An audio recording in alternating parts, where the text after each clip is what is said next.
ये सब देख दीपक को थोड़ी जेलेसी हो रही थी, इसलिए वो अजीब सी नजरों से अवंतिका को एकटक देख रहा था और अपनी कोहनी को कुर्सी की बाजू पर टिकाए अपने हाथों की उंगलियों में पेन को घुमा रहा था। खुराना सर एक तजुर्बेकार और बेहद शालीन इंसान थे। वो कमरे में होने वाली हर हलचल पर नजर रखे हुए थे, पर खामोश थे। नीरज बोला, सो मिस अवंतिका, आई होप आपको समझ आ गया है कि क्या करना है। आप अपनी टीम के साथ इसे कल से ही शुरू कीजिए। कल मैं और दीपक डेढ़ के साथ साइट पर जाकर देखेंगे कि प्रोडक्शन कैसे और कब शुरू करना है। तब तक आप टीम के साथ इसे डिस्कस करके एक प्रेजेंटेशन बनाकर कल लंच के बाद हॉल में प्रेजेंट करेंगे। इसमें आप छवि और राजवीर को शामिल कीजिए। कल इन्हीं दोनों में से किसी से प्रेजेंटेशन के लिए कहा जाएगा। जी सर। अब आप जाइए और कल के लिए काम शुरू कर लीजिए। अवंतिका ओके सर कहकर उठी और केबिन से बाहर निकल गई। खुराना सर भी कुछ देर पहले ही वहां से चले गए थे। तो दीपक, कल 9 बजे हम साइट पर ही मिलेंगे। वहां का मुआयना करके फिर ऑफिस आएंगे और लंच के बाद ये प्रेजेंटेशन देखकर परसों से प्रोडक्शन शुरू कर देंगे।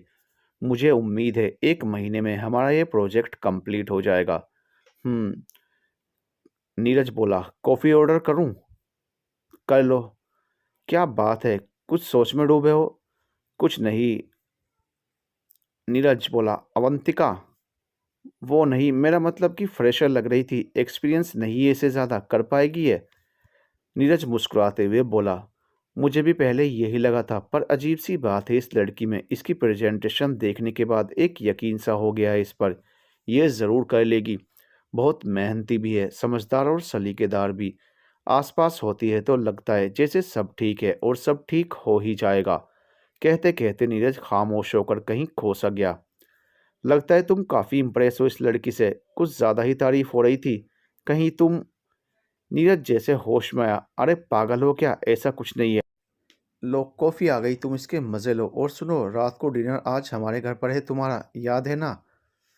याद है। दोनों कॉफ़ी पीते हुए एक दूसरे के बारे में जानने लगे। अब क्योंकि दीपक और अवंतिका आमने सामने हैं तो जाहिर है मोहब्बत फिर से जाग उठेगी, क्योंकि मोहब्बत कभी मरती नहीं। दीपक और अवंतिका अपनी मोहब्बत में मशरूफ़ हैं।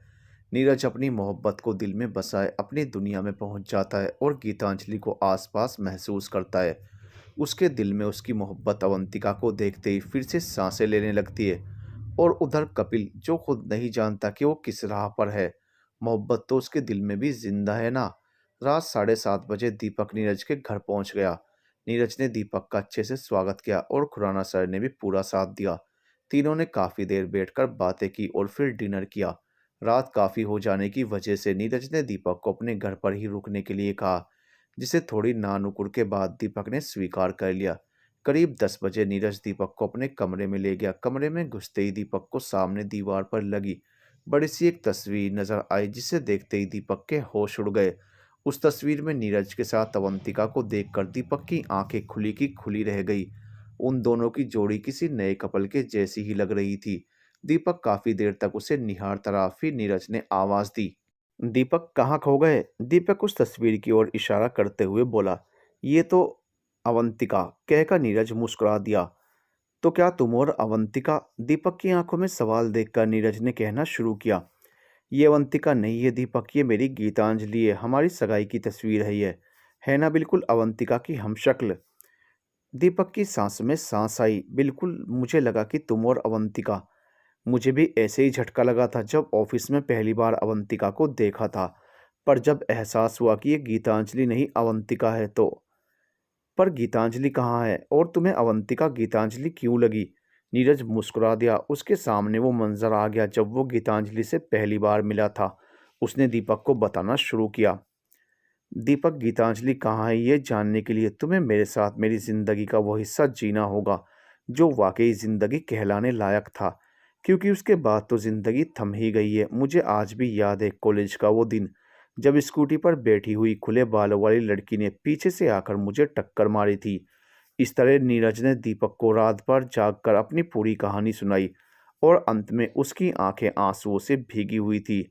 जानते हो दीपक, इन्हीं हाथों में दम तोड़ा था गीतांजलि ने, और मैं कुछ नहीं कर पाया, कुछ भी नहीं, कहकर नीरज जोर जोर से रोने लगा। दीपक ने जाकर उसे बाहों में भरकर गले लगा लिया।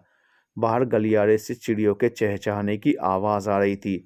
सूरज की रोशनी उगने को ही थी। दीपक ने नीरज से कहा, नीरज, रात के बाद सुबह ज़रूर आती है। तुम्हारी रात का भी अंत हो चुका है। तुम्हारे जीवन में भी नई किरण ने दस्तक दी है। देखो उस ओर, तुम्हें उजाला नजर आएगा और बीता हुआ अंधेरा छंट जाएगा। नीरज मुस्कुरा दिया। तुम्हें भी ऐसा लगता है? डैड भी यही कहते हैं। जब अवंतिका को देखा था तो मुझे भी ऐसा महसूस हुआ था। नीरज की इस सोच पर दीपक को झटका लगा, क्योंकि उसका ये मतलब तो था ही नहीं। वो तो सोच को बदलने की बात कह रहा था। नीरज बोला, पर जब एहसास हुआ कि यह गीतांजलि नहीं है, अवंतिका है, तो मैं जहाँ था वहीं लौट आया।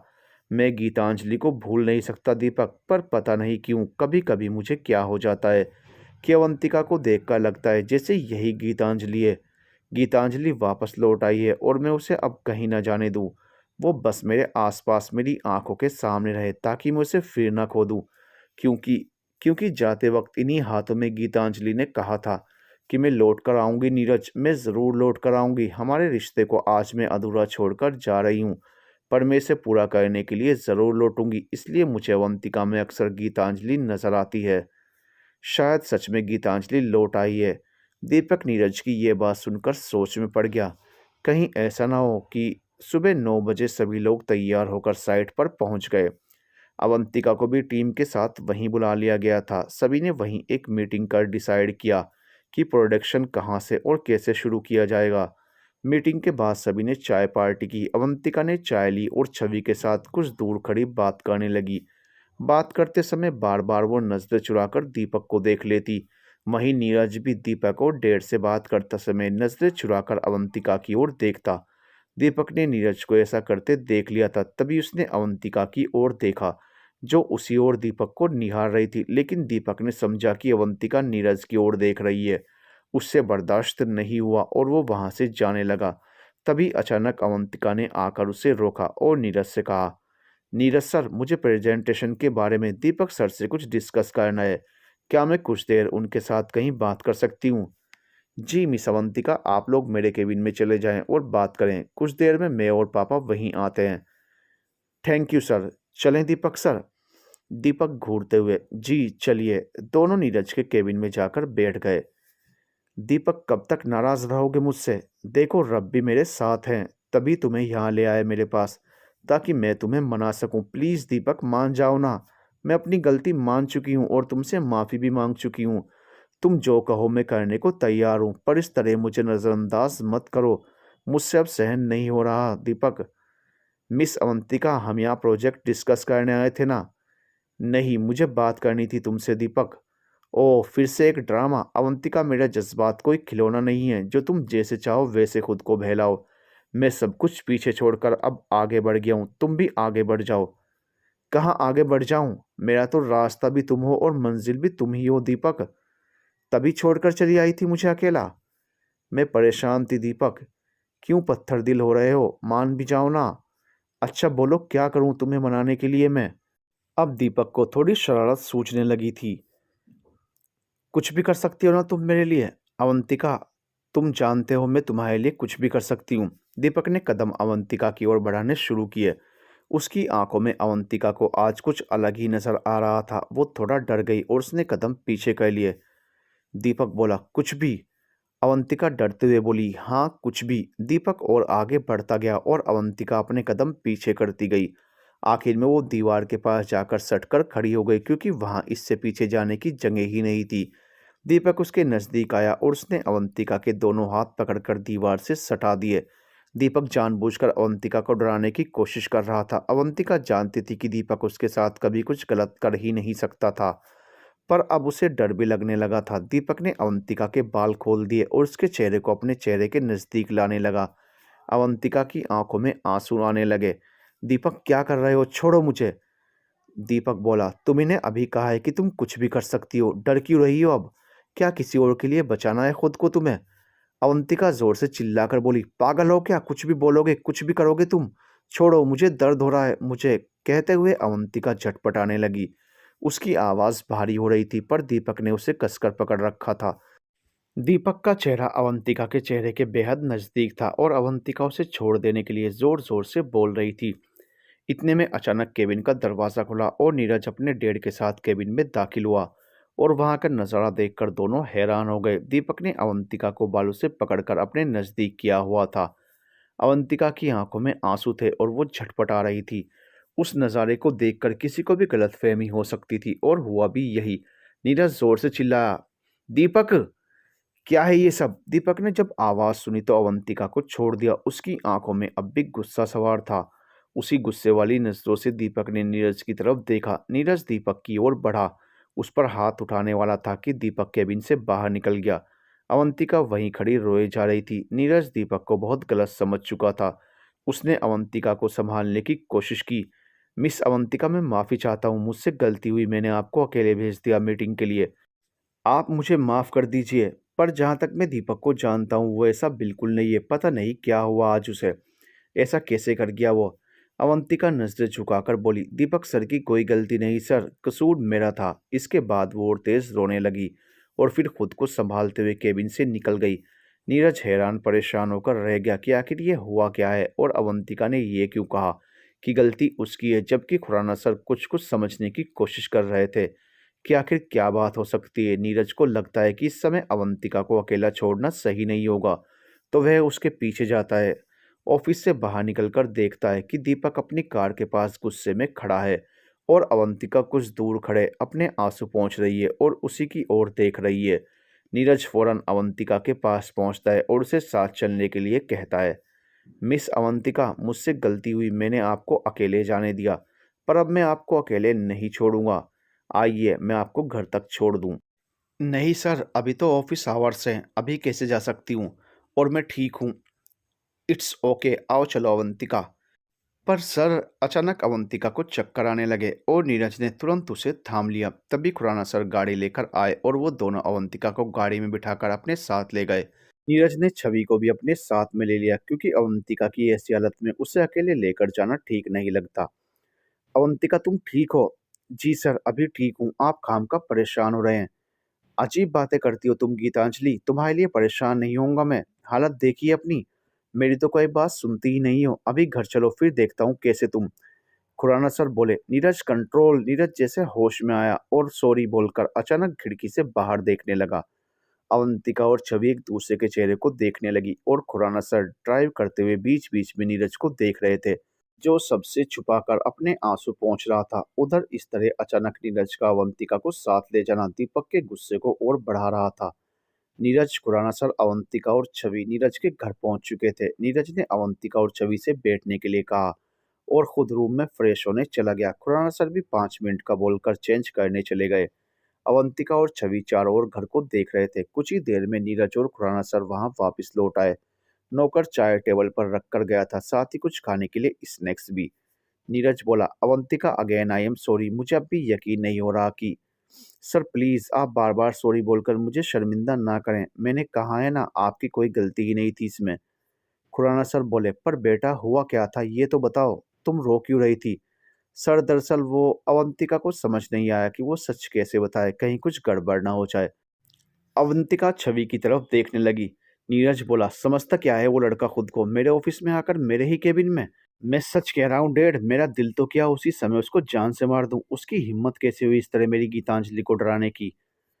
नीरज, तुम उठो यहाँ से और जाओ अपने कमरे में। नीरज को ख्याल आया कि वो फिर से गीतांजलि का नाम ले गया। उसकी आंखें फिर भीग गई और साथ खुद से गुस्सा होते हुए उसने अपनी मुट्ठी बींच ली और सोफे पर जोर से मारते हुए उठ गया और अपने कमरे की तरफ चल दिया। खुराना सर बोले, नीरज बेटा, दवा ले लेना प्लीज, मैं आता हूँ कुछ देर बाद। नीरज जी डेढ़ कहता हुआ अपने कमरे में चला गया। अवंतिका चाय पीते हुए बोली, सर कई दिनों से जहन में एक सवाल घूम रहा है कि खुराना सर बोले कि नीरज बार बार तुम्हें गीतांजलि कहकर क्यों बुलाता है? अवंतिका और छवि एक दूसरे का चेहरा देखने लगी। जी सर, दोनों एक साथ बोल उठी। खुराना सर उठे और कमरे की ओर बढ़ते हुए कह कर गए, मैं बताता हूँ तुम्हें।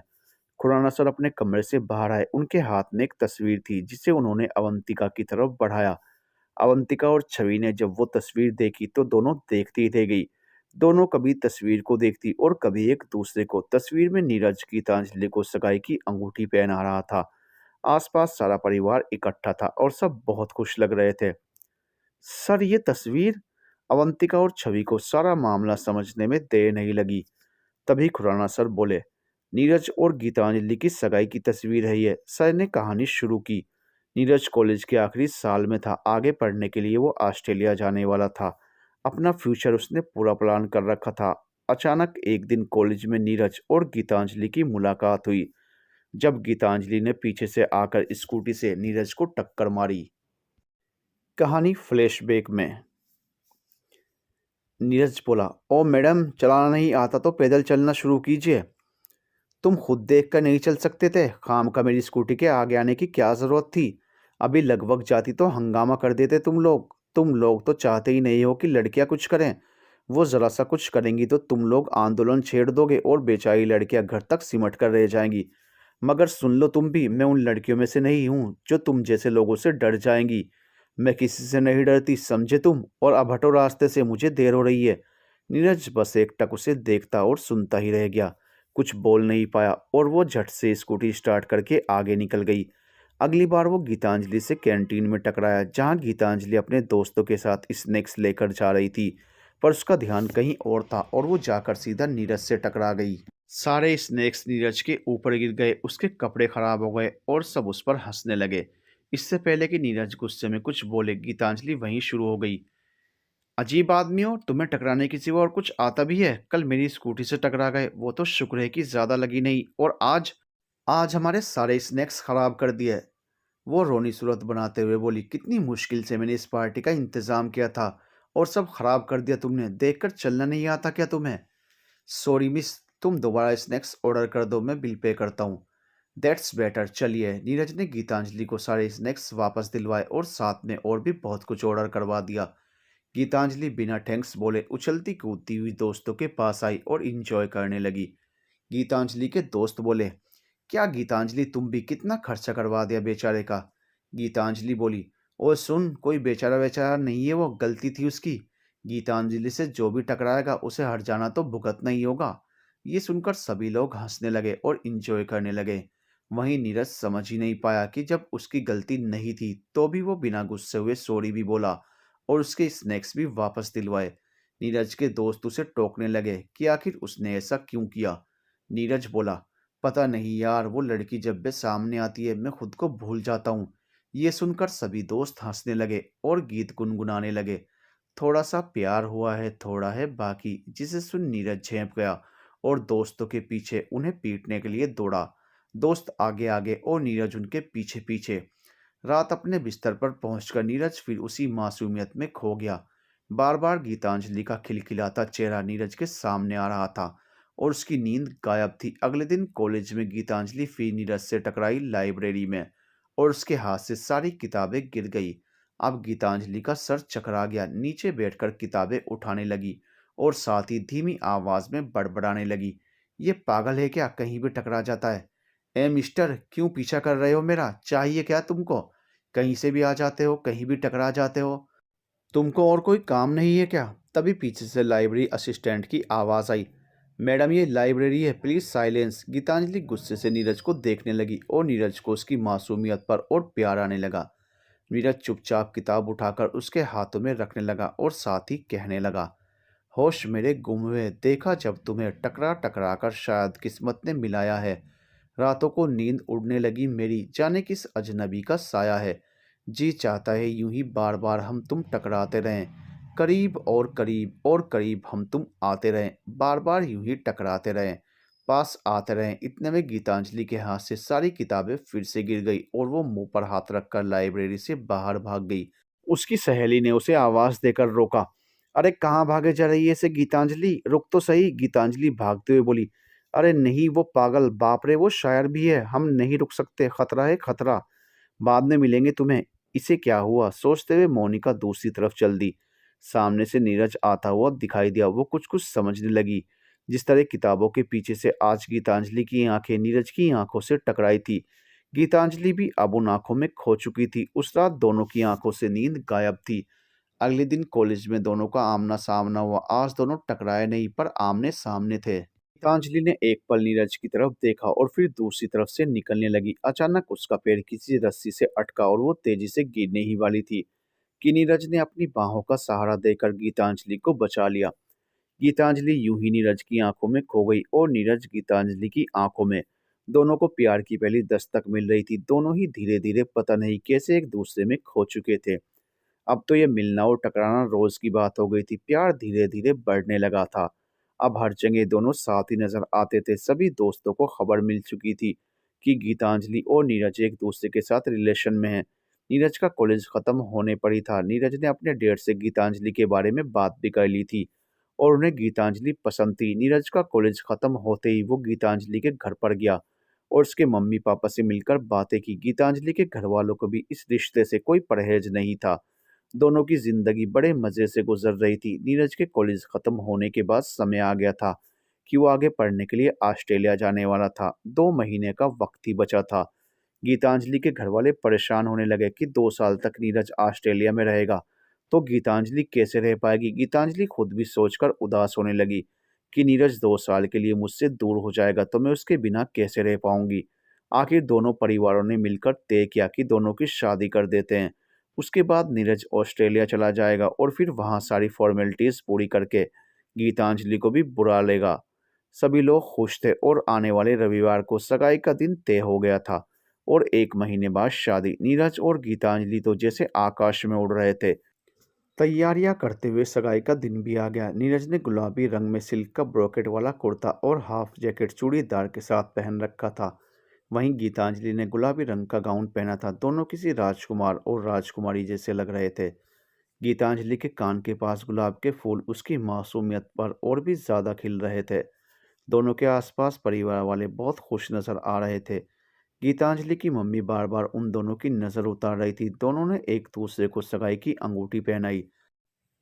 सभी ने फूलों की वर्षा के साथ उन्हें बधाई दी। तभी डीजे पर गाना बज उठा। बोले चूड़ियां बोले कांगना, हाय मैं हो गई तेरी साजना, तेरे बिन जी नहीं हो लगता मैं तो मर जावा, ले जा सोनिया ले जा ले जा। नीरज खींचकर गीतांजलि को डीजे फ्लोर पर ले गया और दोनों ने डांस शुरू कर दिया। गीतांजलि और नीरज खूब डांस कर रहे थे। डांस करते करते अचानक गीतांजलि को चक्कर आया और वो डीजे फ्लोर पर ही गिरकर बेहोश हो गई। ये देखकर नीरज बहुत घबरा गया। वो गीतांजलि को चीख चीख कर जगाने लगा, तेज तेज हिलाने लगा, पर गीतांजलि ने आंखें नहीं खोली। किसी ने पानी का गिलास ला कर दिया। नीरज ने पानी के तेज छींटे गीतांजलि के चेहरे पर मारे, पर गीतांजलि तब भी नहीं जागी। नीरज के डैड और गीतांजलि के मम्मी पापा बहुत घबरा गए थे। नीरज की हालत रोने जैसी थी। पापा पापा क्या हुआ गीतांजलि को, ये बोल क्यों नहीं रही?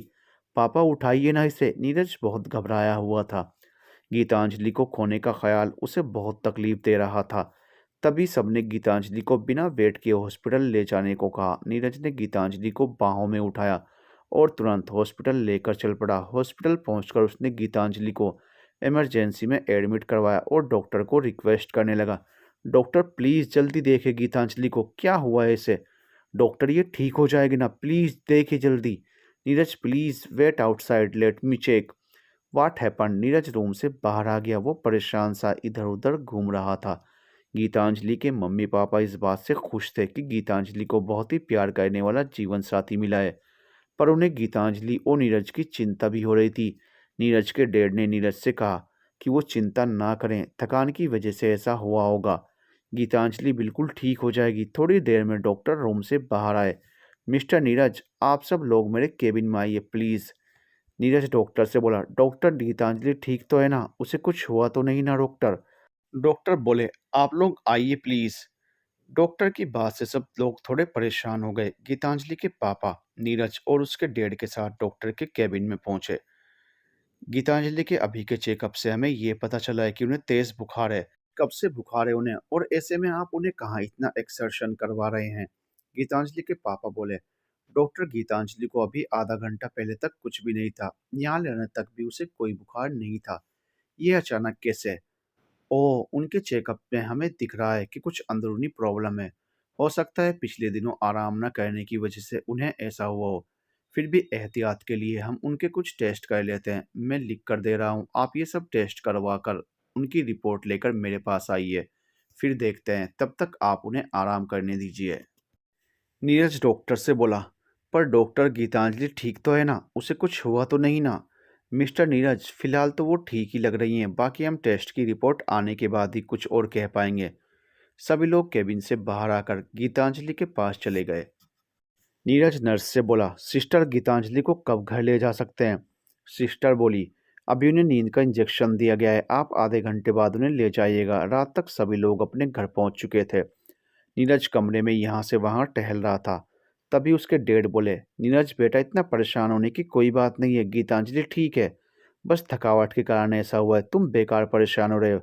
जी डैड, मैं जानता हूँ, पर ना जाने क्यों मुझे घबराहट हो रही है। कहीं टेस्ट रिपोर्ट में कुछ। नीरज फौरन घर में बने मंदिर में जाकर बैठ गया और ईश्वर से प्रार्थना करने लगा कि गीतांजलि के टेस्ट रिपोर्ट नॉर्मल आए। खुराना सर अपने बेटे को इस तरह देखकर परेशान हो रहे थे। अगले दिन नीरज, उसके डैड और गीतांजलि के पापा डॉक्टर के केबिन में पहुंचे। नीरज बोला, डॉक्टर क्या रिपोर्ट है गीतांजलि के टेस्ट की? मिस्टर नीरज, रिपोर्ट से जाहिर है कि उन्हें कोई तकलीफ नहीं है। ये सुनकर सबको चैन की सांस आई और नीरज के चेहरे पर एक मुस्कान आ गई। लेकिन नीरज, लेकिन क्या डॉक्टर? लेकिन उनकी एक रिपोर्ट नॉर्मल रेंज से कुछ ज़्यादा है। आमतौर पर ऐसा नहीं होता है, पर अगर होता है तो हम अपनी तसल्ली के लिए सीबीसी का टेस्ट करवाते हैं। उनके शरीर पर जो रैशेज हो रहे हैं उसे देखते हुए मुझे ये टेस्ट करवाना और भी ज़रूरी लग रहा है। आप टेस्ट करवा लीजिए और 2 दिन बाद मुझे यहीं मिलिए। मुझे उम्मीद है जैसा हम सोच रहे हैं वैसा कुछ नहीं होगा। नीरज डरते हुए बोला, कैसा नहीं होगा डॉक्टर? आप ये टेस्ट किस लिए करवा रहे हैं? कोई खतरा है क्या? वेल मिस्टर नीरज, आप टेस्ट रिपोर्ट के साथ मिलिए, फिर देखते हैं। नीरज चिल्लाते हुए डॉक्टर से बोला, डॉक्टर, अभी आपने कहा कि जैसा आप सोच रहे हैं वैसा कुछ नहीं होगा, तो क्या आप मुझे बताएंगे कि आपको किस बात का शक है? आखिर मुझे गीतांजलि के बारे में सब जानने का हक है, आपका फर्ज है कि आप हमें बताएं। खुराना सर बोले, नीरज शांत। डॉक्टर, आप प्लीज इतना बताइए कि गीतांजलि ठीक हो जाएगी ना? वेल मिस्टर खुराना, आप रिपोर्ट लेकर आइए, फिर देखते हैं, कहकर डॉक्टर उठे और केबिन से बाहर चले गए। नीरज अपने डैड से बोला, डैड डैड, देखा आपने? क्या कहा डॉक्टर ने भी गीतांजलि के बारे में? गीतांजलि के पापा बोले, बेटा नीरज, तुम खामखा परेशान हो रहे हो। डॉक्टर तो बस अपनी तसल्ली के लिए टेस्ट करवा रहे हैं, हमारी गीतांजलि बिल्कुल ठीक है। अरे उसे ऐसे कई बार पहले भी बुखार आया है और वो ठीक हुई है, तुम चिंता मत करो और शादी की तैयारियां करो। खुराना जी, आज ही हम पंडित जी से मुहूर्त निकलवाते हैं, वरना ये नीरज तो यूं ही परेशान होता रहेगा। नीरज वहां से उठा और हॉस्पिटल से निकलकर गीतांजलि से मिलने चल दिया। कैसी हो गीतांजलि? अभी फीवर है, कमजोरी भी बहुत है। तुम डॉक्टर के पास आ रहे हो ना? क्या बताया उन्होंने? नीरज बोला, क्या कहेगा डॉक्टर, उसका कहना है कि गीतांजलि तुम्हें जानबूझकर परेशान कर रही है। हुआ कुछ नहीं है उसको, बस आराम करने का मन है, इसलिए ये नाटक मचा रखा है। नीरज, और नहीं तो क्या, तुम्हें पता है ना कितना काम पड़ा है, शादी की तैयारियां भी अधूरी हैं। ऑस्ट्रेलिया जाने का वीज़ा भी बनवाना है, फिर तुम्हें वहाँ ले जाने के लिए मैरिज रजिस्ट्री भी करानी है। तुम्हारा पासपोर्ट, वीज़ा, कितना काम है। गीतांजलि, ऐसे नहीं चलेगा, तुम यहाँ आराम करो और मैं अकेले सारा काम करूँ। कल सुबह तक ठीक हो जाना, मेरे साथ चलना है तुम्हें, समझी? गीतांजलि बोली, अच्छा बाबा ठीक है, चलते हैं कल, ओके खुश? गीतांजलि मुस्कुरा दी। गीतांजलि का पॉजिटिव रिस्पॉन्स देखकर नीरज का मन खुश हुआ और वो थोड़ा रिलैक्स होकर घर के लिए निकल गया। पर उसकी परेशानी अभी भी उसके जहन में उथल-पुथल मचाए हुए थी। घर पहुंचकर नीरज सीधा अपने कमरे में चला गया। उसने खाना भी नहीं खाया। नीरज के डैड उसके कमरे में खाना लेकर गए और उसके पास जाकर बैठ गए। नीरज आराम कुर्सी पर दोनों आंखें मूंदकर परेशान सा बैठा था। नीरज के डैड ने उसे पुकारा, नीरज बेटा, खाना तो खा लो। नीरज बोला, भूख ही नहीं है डैड। नीरज के डैड ने उसका हाथ उसकी आंखों से हटाकर अपने हाथ में लिया तो देखा कि नीरज की आंखें भीगी हुई थी।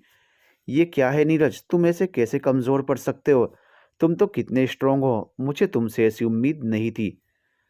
नीरज डैड के गले लगकर बोला, मुझे भी यही लगता था डैड कि मैं बहुत स्ट्रांग हूँ, पर मैं गीतांजलि को इस हाल में नहीं देख सकता डैड। मैं उसे खोना नहीं चाहता, नहीं जी पाऊंगा उसके बिना। पागल हो क्या? हुआ ही क्या है उसे? डॉक्टर ने बस अपनी तसल्ली के लिए टेस्ट करवाए हैं और तुम हो कि पता नहीं क्या उटपटांग सोचे जा रहे हो। नीरज बोला, सच में गीतांजलि को कुछ नहीं होगा ना डैड? बिल्कुल, चलो अब खाना खाओ और सो जाओ, सुबह रिपोर्ट लेकर डॉक्टर से मिलने जाना है ना। नीरज ने बेमन से खाना खाया और सोने की कोशिश करने लगा, पर उसे नींद कहाँ आ रही थी। रात के 2 बजे उठकर वो डैड के कमरे में गया। कमरे में किसी के होने की आहट से डैड की आंख खुल गई। उन्होंने लाइट जलाई और देखा कि नीरज उनके पास खड़ा है। नींद नहीं आ रही ना? जी डैड। आ मेरे पास आ, आज यहीं सो जा। नीरज चुपचाप डैड के पास उनसे लिपट कर यूं सो गया। जैसे कोई डरा हुआ बच्चा अपने पिता को कसकर थाम ले और सो जाए। आज खुराना जी को वो वक्त याद आ गया जब नीरज की माँ का देहांत हुआ था। नीरज सिर्फ 12 साल का था। उस समय भी डरा सहमा हुआ नीरज यूं ही अपने पिता के साथ सिमट कर सोया था। खुराना सर नीरज को उसी डर में महसूस कर पा रहे थे। अगले दिन सुबह नीरज डैड और गीतांजलि के पापा के साथ हॉस्पिटल पहुंचे और गीतांजलि की रिपोर्ट लेकर डॉक्टर के केबिन में गए। रिपोर्ट देखने के बाद डॉक्टर ने गहरी सांस ली और नीरज की ओर देखा। फिर उससे कहा कि वो परेशान ना हो, सब ठीक है। जाकर गीतांजलि को ये खबर दो कि उसे कुछ नहीं हुआ है, जल्दी ही उसका बुखार भी उतर जाएगा। ये सुनकर वहां मौजूद सभी लोग बेहद खुश हुए। नीरज ने तुरंत डैड को गले लगाया और कहा कि वो चले यहाँ से, घर जाकर सब सेलिब्रेट करेंगे। तभी डॉक्टर बोले, नीरज फिलहाल तुम अकेले जाओ, तब तक मैं तुम्हारे और गीतांजलि के फादर से कुछ डिस्कस कर लूँ कि उन्हें किस बात का ध्यान रखना है। जी ठीक है, मैं चलता हूँ डैड, आपको घर पर मिलूंगा, कहकर नीरज केबिन से निकल गया। खुराना सर और गीतांजलि के पापा वहीं डॉक्टर के पास बैठे रहे। खुराना सर और गीतांजलि के पापा मिस्टर मेहता दोनों ही इत्मीनान से डॉक्टर के बोलने का इंतजार करने लगे।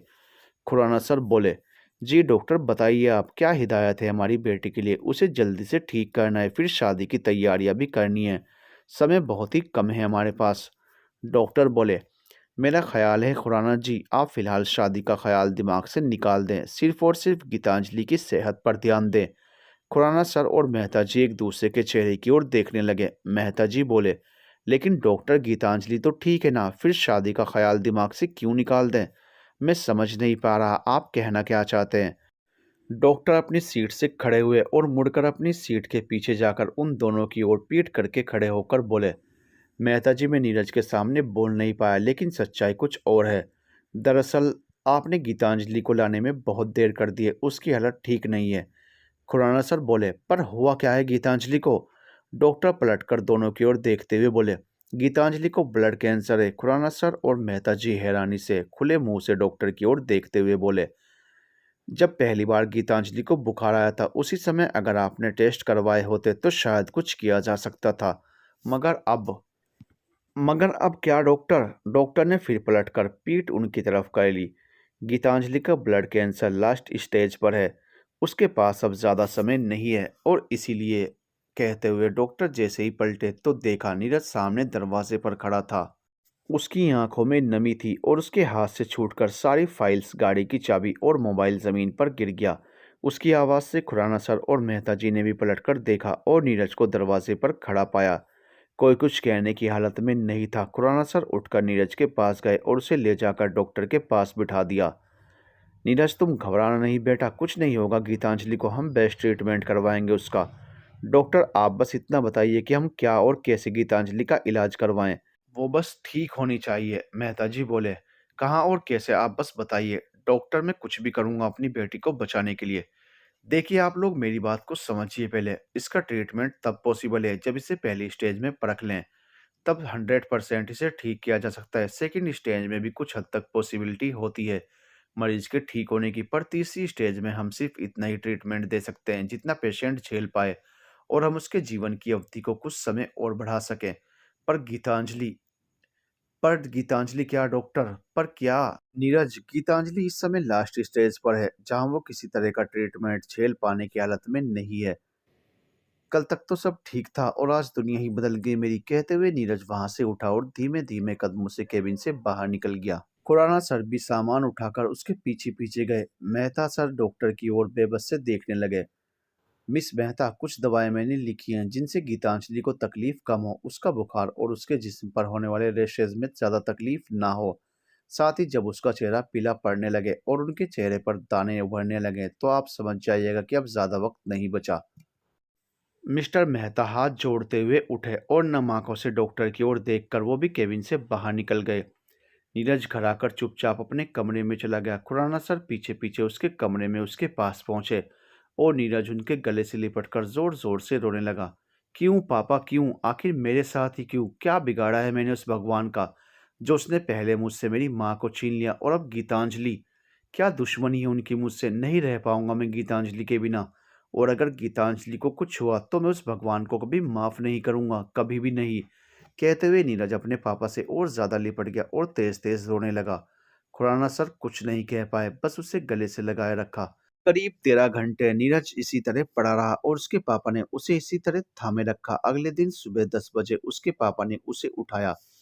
नीरज बेटा उठो, गीतांजलि के पास चलते हैं, वो इंतजार कर रही होगी ना। पता नहीं और कितने पल, कहकर खुराना सर का गला भराया। नीरज को जैसे होश आया कि गीतांजलि उससे दूर जा रही है। वो उठा और तुरंत जाने लगा। तभी खुराना सर ने उसे रोका। बेटा रुको, ठीक से तैयार होकर जाओ, नहीं तो गीतांजलि पूछेगी कि ऐसा हाल क्यों बना रखा है। तब क्या कहोगे उससे। नीरज वहीं रुक गया, फिर तैयार हुआ और दोनों गीतांजलि के घर जा पहुंचे। नीरज की हिम्मत नहीं हो रही थी गीतांजलि के सामने जाने की। तभी गीतांजलि के पापा ने कहा, जाओ बेटा, गीतांजलि कितनी बार तुम्हें पूछ चुकी है, मैं उसे और नहीं टाल सकता। गीतांजलि की मां रोते हुए अंदर किचन में चली गई और नीरज बड़ी हिम्मत जुटाकर गीतांजलि के कमरे में दाखिल हुआ। गीतांजलि ने जैसे ही नीरज को आते देखा, उसने गुस्से से मुंह फेर लिया। नीरज ने तुरंत चेहरे के हाव भाव बदले और गीतांजलि के पास आकर बैठ गया। अच्छा, तो हमारी मैडम को गुस्सा भी आता है। देखना जरा, गुस्से का पारा ज्यादा है या तुम्हारे बुखार का। जिंदा हूं मैं अभी और तुम अभी ही मुझे भूल गए। मर गई तो शायद एक दिन भी याद नहीं रखोगे, है ना। गीतांजलि, नीरज जोर से चिल्लाते हुए उठा और कमरे से बाहर चला गया। गीतांजलि हैरान थी कि इसे क्या हुआ अचानक। बाहर आकर नीरज फिर रोने लगा और उसके पापा ने उसे संभाला। बेटा ऐसे कैसे चलेगा, तुम कमजोर पड़ोगे तो गीतांजलि को कौन संभालेगा। नहीं पापा, मुझसे नहीं होगा। मैं गीतांजलि को ऐसे नहीं देख सकता, नहीं देख सकता उसे ऐसे। संभालो खुद को नीरज, अब बंद करो यूं रोना धोना, बच्चों की तरह मत बनो। हालात का सामना करना सीखो। अगर ईश्वर को यही मंजूर है तो तुम्हें हिम्मत रखकर सामना करना होगा मौत का। तुम यूं टूट नहीं सकते। गीतांजलि के आखिरी वक्त में उसे जी भर खुशियां दो। वो जितने भी दिन जिए मुस्कुराए तुम्हारे साथ, हम सब के साथ। यूं हम सब रोएंगे तो वो बेचारी तो वक्त से पहले ही मर जाएगी ना। और फिर क्या पता कौन सा दिन उसका। कहते हुए खुराना सर अचानक रुक गए तो सभी ने उनकी ओर देखा और जाना कि वो उस ओर देख रहे हैं जहां गीतांजलि खड़ी हुई सब सुन रही थी। ये देख सबके होश उड़ गए। गीतांजलि धीरे धीरे खुराना सर के पास आई। क्या हुआ है मुझे। बेटा वो, गीतांजलि अब धीरे धीरे नीरज की तरफ बढ़ी और उससे भी वही सवाल किया। नीरज ने गीतांजलि को अपने गले से लगा लिया। गीतांजलि ने फिर सवाल किया, कोई बोलता क्यों नहीं कि क्या हुआ है मुझे। गीतांजलि के पापा ने उसे सोफे पर बिठाया और खुराना जी की तरफ देखा। खुराना जी आकर गीतांजलि के पास बैठे। तभी नीरज वहां से उठकर जाने लगा, पर गीतांजलि ने उसे आवाज दी, इतनी जल्दी साथ छोड़ जाओगे नीरज। नीरज वापिस पलटकर बोला, नहीं, कभी नहीं, आखिरी सांस तक तुम्हारे पास रहूंगा गीतांजलि। नहीं जाऊंगा, कहीं नहीं जाऊंगा तुम्हें छोड़कर। खुराना सर ने गीतांजलि को सारी सच्चाई से रूबरू करवाया। सच्चाई सुनकर गीतांजलि खामोश हो गई और कुछ देर खामोश रहने के बाद बोली, नीरज एक काम करोगे, बाजार जाओ और समोसे जलेबी जो कुछ मुझे पसंद है ना सब ले आओ। और माँ आप चाय बना लाओ। सभी लोग गीतांजलि को हैरानी से देखने लगे। ऐसे क्या देख रहे हो भाई, पापा आप ही अभी कह रहे थे ना कि क्या पता कौन सा दिन आखिरी हो। कहकर गीतांजलि मुस्कुरा दी। अब जो मैं कहती हूँ बस करते जाओ, जल्दी से सब लेकर आओ, फिर आगे का प्लान बताती हूँ। गीतांजलि को इस तरह खुश देखकर सभी में हौसला बढ़ाया। नीरज फौरन उठा और जो कुछ गीतांजलि की पसंद का था सब ले आया। माँ ने गीतांजलि की पसंद की मसाले वाली चाय बनाई। सभी ने खूब मस्ती मजाक कर उस पल का लुत्फ उठाया। आखिर में खुराना सर ने सवाल किया, अब बोलो बेटा क्या प्लान है तुम्हारा। तो प्लान ये है कि जैसा कि अब सब जानते हैं कि मेरे पास वक्त बहुत कम है, तो मैं इस वक्त को रोते हुए नहीं बिताना चाहती, ना ही ये चाहती हूँ कि आप सब रोएं। तो ये बचे हुए दिन हम खूब मौज मस्ती करते हुए गुजारेंगे। सभी ने रजामंदी जताई। नीरज गीतांजलि को इस तरह देखकर खुश हुआ और उसने खुद को भी संभाला। नीरज हम कल ही शादी करेंगे। गीतांजलि के मुंह से ये बात सुनकर सब हैरान होकर एक दूसरे की शक्ल देखने लगे। गीतांजलि, तुम्हारे नाम से अपना नाम जोड़ना ही मेरा सपना था। नीरज, क्या तुम मेरा यह सपना पूरा करोगे। मैं तुम्हारी सुहागन बनकर इस दुनिया से रुखसत होना चाहती हूँ। क्या तुम मुझे यह खुशी दोगे। हाँ गीतांजलि, ये सपना सिर्फ तुम्हारा ही नहीं मेरा भी तो है ना। हम कल ही शादी करेंगे। गीतांजलि ये सुनकर खुश हुई। उसके बाद हम सब ऊटी चलेंगे, हमारा हनीमून, और हम सब कुछ दिन वहां रहेंगे, खूब मस्ती करेंगे। ईश्वर ने चाहा तो 7 दिन वहां रहकर वापस लौट आएंगे, और ना आ पाए तो भी मुझे कोई गम नहीं होगा, क्योंकि मेरे आखिरी समय में मेरी ख्वाहिश वाले शहर में होंगी ना। गीतांजलि की ऐसी छोटी छोटी ख्वाहिशों की लिस्ट बनने लगी और उसकी हर ख्वाहिश पूरी करने में नीरज और सब परिवार वालों ने दिन रात एक कर दिए। गीतांजलि की नीरज से शादी, फिर हनीमून, सब बड़ी आराम से हुआ। वे लोग ऊटी से वापिस आए और गीतांजलि विदा होकर अपने ससुराल भी आई। रात कमरे में गीतांजलि नीरज की बाहों में थी। नीरज बड़े प्यार से उसके बालों को सहला रहा था। नीरज, मेरे सारे ख्वाब तुमने पूरे कर दिए। सच, अब कोई ख्वाहिश बाकी नहीं। अब मैं सुकून से जा सकती हूँ। तुमने फिर वही बात शुरू कर दी, लेकिन मेरी सारी ख्वाहिशें अभी पूरी नहीं हुई गीतांजलि। अभी तो मुझे पापा बनना बाकी है, कहकर नीरज शरारती हंसे हंस दिया। उसके साथ गीतांजलि भी हंस दी। हंसते हंसते उसे अचानक तेज खांसी आ गई, जिससे उसका पूरा चेहरा लाल हो गया। नीरज ने गीतांजलि को पानी पिलाया और दवा दी। तभी नीरज ने गौर किया कि गीतांजलि का चेहरा पीला पड़ रहा है और उसके चेहरे पर लाल दाने भी निकल आए हैं। आंखों के नीचे काले घेरे से बन गए हैं और आंखें नींद से भारी हुई जा रही हैं। उसने गीतांजलि को दवा दी और खुद कमरे से बाहर आकर सीधा पापा के कमरे में चला गया। उसने पापा को सारी बात बताई। तब खुराना सर समझ गए कि आखिरी समय आ गया है, पर उन्होंने नीरज से सिर्फ इतना ही कहा कि दवाइयों का असर होगा, सुबह चलेंगे डॉक्टर के पास। नीरज को तसल्ली हुई और वो कमरे में आकर गीतांजलि के पास लेट गया। गीतांजलि ने अपना सर नीरज के कंधे पर रख दिया और नीरज ने उसे बाहों में भर लिया। सुबह डॉक्टर के पास चलना है गीतांजलि, अब तुम सो जाओ। नीरज, मैं मरना नहीं चाहती, मैं तुम्हारे साथ जीना चाहती हूँ। गीतांजलि खुराना बनकर। बस गीतांजलि, सो जाओ अब। तुम्हें डर नहीं लगता नीरज? गीतांजलि, प्लीज गीतांजलि। अच्छा ठीक है, पर तुम याद रखना मिस्टर नीरज खुराना। गीतांजलि खुराना तुम्हें इतनी आसानी से छोड़कर नहीं जाएगी। मैं जल्दी ही लौट कर आऊंगी। इस ख्वाब को पूरा करने में लौट कर आऊंगी नीरज, जरूर लौट कर आऊंगी। अच्छा मेरी माँ, अभी तो सो जा, कहकर नीरज हंसने लगा और गीतांजलि भी हंसने लगी। कमरे के बाहर खड़े खुराना सर भावुक हो उठे उनके चहकने की आवाज़ें सुनकर, और नम आंखों से अपने कमरे में चले गए, क्योंकि वो समझ गए थे कि अब किसी भी वक्त। और आखिर वो सुबह आ गई, जब बार बार नीरज के जगाने पर भी गीतांजलि नहीं जागी, और वो हमेशा हमेशा के लिए सब कुछ छोड़कर चली गई। नीरज एकटक बस उसे आखिरी समय में निहारता रहा। सबने कोशिश की कि नीरज रोए, मगर वो नहीं रोया। एक आंसू नहीं गिरा उसकी आंख से। अंतिम संस्कार हुआ, चौथा भी हुआ, अस्थि विसर्जन तक भी नीरज शांत रहा। लौटकर नीरज ने खुद को कमरे में बंद कर लिया और जाने कब तक रोता रहा। गीतांजलि की तस्वीर को गले से लगाए 3 दिन 3 रात सिर्फ रोता रहा। 3 दिन बाद कमरे से बाहर निकला अपने सामान के साथ और ऑस्ट्रेलिया चला गया। खुराना सर पूरी कहानी सुनाने के बाद शांत हो गए। अवंतिका और छवि की आंखें नम थी। तभी छवि ने सवाल किया, टू बी कंटिन्यूड।